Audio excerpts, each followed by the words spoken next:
Edward, Gordon and Henry. Edward and Gordon often went through the tunnel where Henry was shut up. Edward would say, "Peep, peep, hello," and Gordon would say, "Poop, poop, poop, serves you right." Poor Henry had no steam to answer.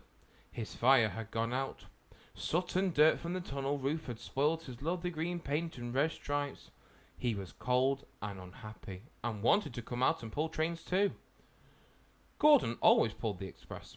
He was proud of being the only engine strong enough to do it. There were many heavy coaches, full of important people like the fat director, who had punished Henry. Gordon was seeing how fast he could go. "Hurry, hurry, hurry," he panted.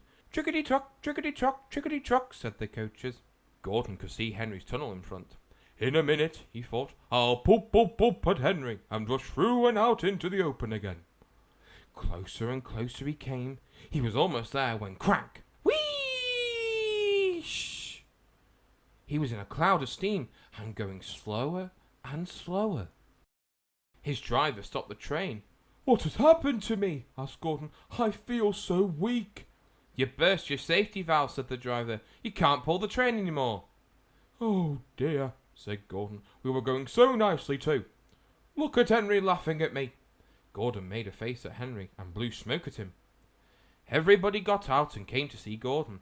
"Humph," said the fat director. "I never liked these big engines. Always going wrong. Send for another engine at once." While the guard went to find one, they uncoupled Gordon and ran him on a siding out of the way. The only engine left in the shed was Edward. "I'll come and try," he said. Gordon saw him coming. "That's no use," he said. "Edward can't pull the train." Edward puffed and pulled and pulled and puffed, but he couldn't move the heavy coaches. "I told you so," said Gordon rudely. "Why not let Henry try?" "Yes," said the fat director, "I will." "Will you help pull this train, Henry?" he asked. "Yes," said Henry at once. So Gordon's driver and fireman lit his fire. Some plate layers broke down the wall and put back the rails, and when he had steam up, Henry puffed out. He was dirty, his boiler was black, and he was covered with cobwebs. "Oh, I'm stiff! Oh, I'm stiff!" he groaned.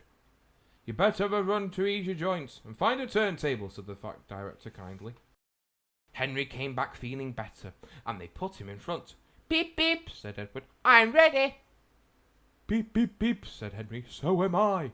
"Pull hard, pull hard, pull hard," puffed Edward. "We'll do it, we'll do it, we'll do it." "Pull hard, we'll do it, pull hard, we'll do it, pull hard, we'll do it." They puffed together.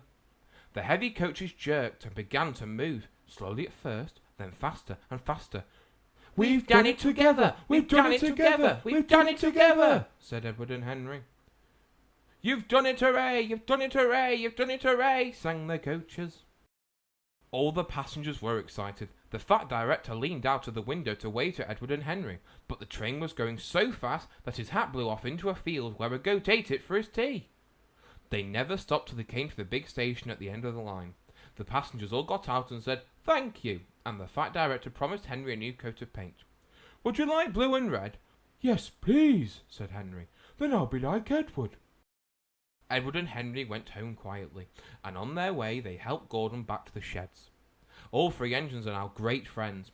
Wasn't Henry pleased when he had his new coat? He is very proud of it, as all good engines are, but he doesn't mind the rain now, because he knows that the best way to keep his paint nice is not to run into tunnels, but to ask his driver to rub him down when the day's work is over.